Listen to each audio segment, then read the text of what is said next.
I am going to tell story of a girl. She told me that me name is Ainsley Carter and I live in Seattle, USA. I got married to Jason Miller, a man who everyone believed was perfect. He was successful, calm, respectful, and extremely caring in front of others.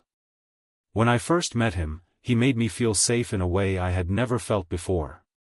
People around me used to say I had found the ideal husband, and I also believed that I was lucky. My life seemed complete. But after marriage, things slowly started to change in a way I could not understand. It didn't happen suddenly. It was very slow, very quiet, like something you only notice when it is already too late. A few weeks after the wedding, I started waking up every morning feeling sick.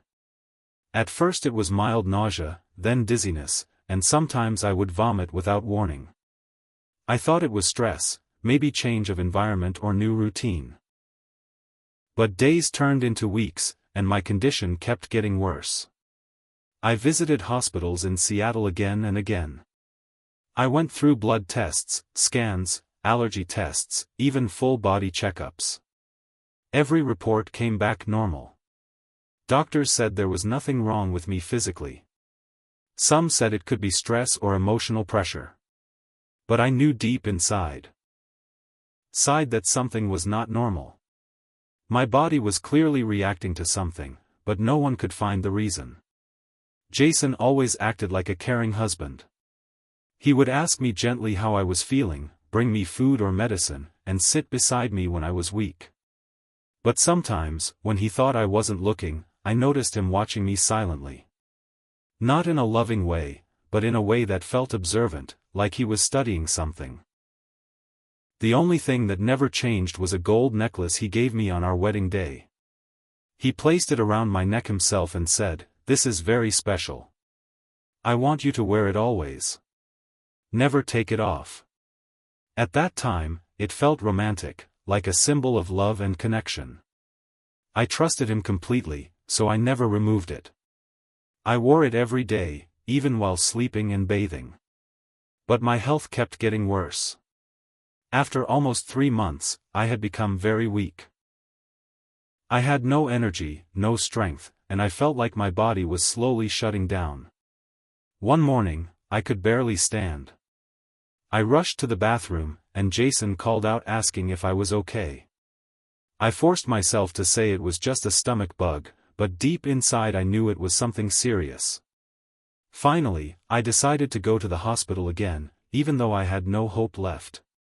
At the hospital, a nurse checked me carefully. At first, everything seemed normal. But then she noticed my necklace. She stared at it longer than normal and asked me where I got it.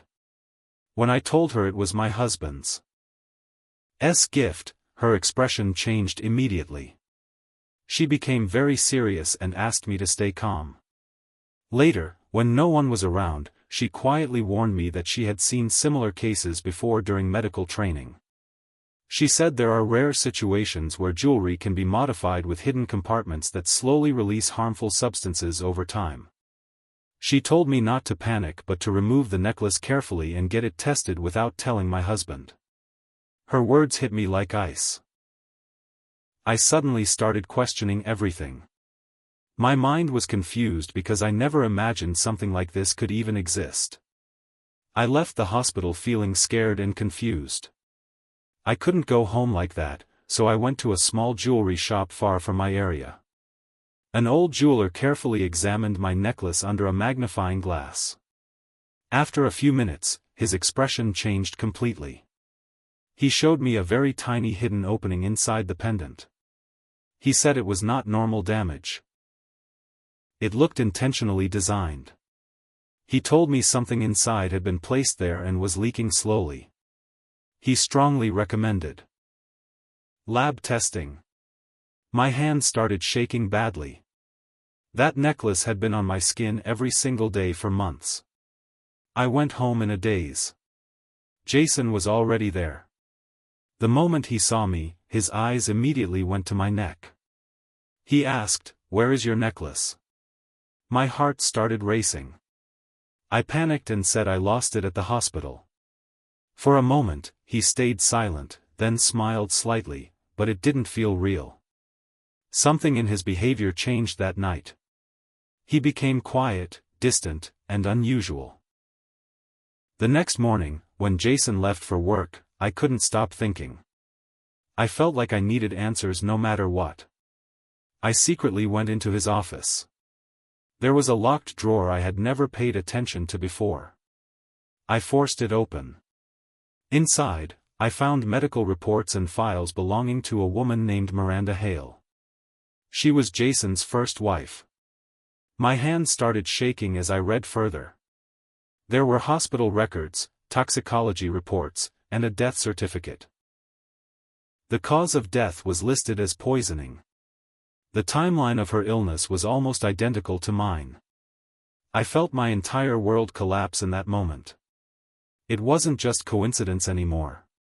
Before I could process anything, I heard Jason's car outside. He had come home early. I quickly closed everything and stepped away, trying to act normal. Later that day, Jason suddenly suggested we go for a drive. His tone was calm, but something about it felt different. I agreed, even though I felt uneasy. During the drive, he didn't take the usual road. Instead, he drove far away from the city, toward an isolated area with no houses or traffic. Trees surrounded both sides of the road. The silence inside the car became heavier with every passing minute. Finally, he stopped the car. He turned toward me and said quietly that he knew I had seen the files. My heart dropped instantly. I tried to deny it, but his expression changed. He was no longer pretending. He calmly admitted everything. He said his first wife had died because of slow poisoning, carefully planned so no one would suspect him. He said it was for insurance money and financial gain. Then he looked at me and said I was next. He told me I had ruined his plan by removing the necklace too early. He opened the glove compartment and showed me a syringe. He said it would look like a natural heart attack, something no one would question. I felt my entire body freeze in fear. But I had already been warned earlier at the hospital. I secretly pressed an emergency alert button I had kept with me. Jason noticed and immediately tried to stop me. The situation turned violent for a moment as I struggled to protect myself. I managed to hit the car horn and create noise. Then, in the distance, I heard sirens. Police arrived within minutes. Officers ordered him to step out of the car. Jason tried to act innocent, saying I was unstable and confused, but evidence was already building against him.